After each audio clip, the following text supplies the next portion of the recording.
You should now turn to section 2.3 of your learning guide and complete activity 4.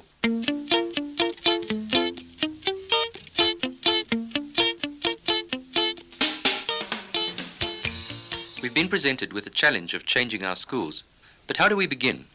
You may remember that Christo Noah spoke about the decision-making structures of the school reflecting the culture of the organization. That is, the attitudes of people and how these attitudes influence the atmosphere of the school. Do the cultures in South African schools enable new structures to emerge? And vice versa, do the structures enable new cultures to emerge? Mark Potterton from the Catholic Institute of Education, Andrew Schofield from the Gauteng Education Department, and Penny Vingevold, research consultant to the Joint Education Trust, share their experiences about the cultures found in our schools. I began by asking them whether a shift to more participatory structures and culture will work or not.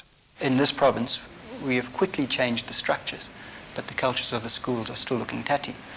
Now, if we understand the whole change process and the humanity of change, the depth psychology of change, then we realize that cultural change takes much longer.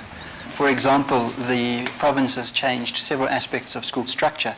We have now new school governing bodies, we have new school curriculum, we have no corporal punishment, we have free union activity, and we have continuous assessment. Now, in a primary school in Soshanguve, we have all of those structural changes, but a school is completely in tatters. It's absolutely anarchic with no real teaching going on, and parents are taking their children out of that school.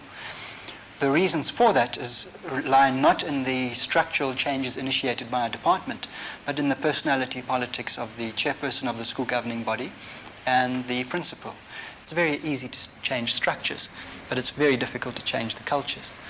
Cultures that have evolved over the last 15 to 20 years are deeply set now. If you think that many of our teachers were born now, just before 76 or after 76, do not know what an 8 to 2 day at school is. Staff meetings during tuition time, closing at 1 o'clock on payday, starting at 9 o'clock because you're doing your preparation, stopping work 3 weeks to 3 months before the final exam to do revision and to prepare your exam papers in class. These are cultures that I think some teachers don't even know are not correct. If you want to start changing schools in South Africa, you've got to take cognizance of the history. And I think often the departments of education think that, for example, NGOs can do it, whereas really you need authority structures to start enforcing regulations in the schools. So, for example, where teachers are absent, the department or the district has to act and make sure that they follow that up and make sure that doesn't happen again. Well, you've heard what 3 people with years of experience in school change have said. It takes time to change deeply set cultures, but without that, real change will not occur.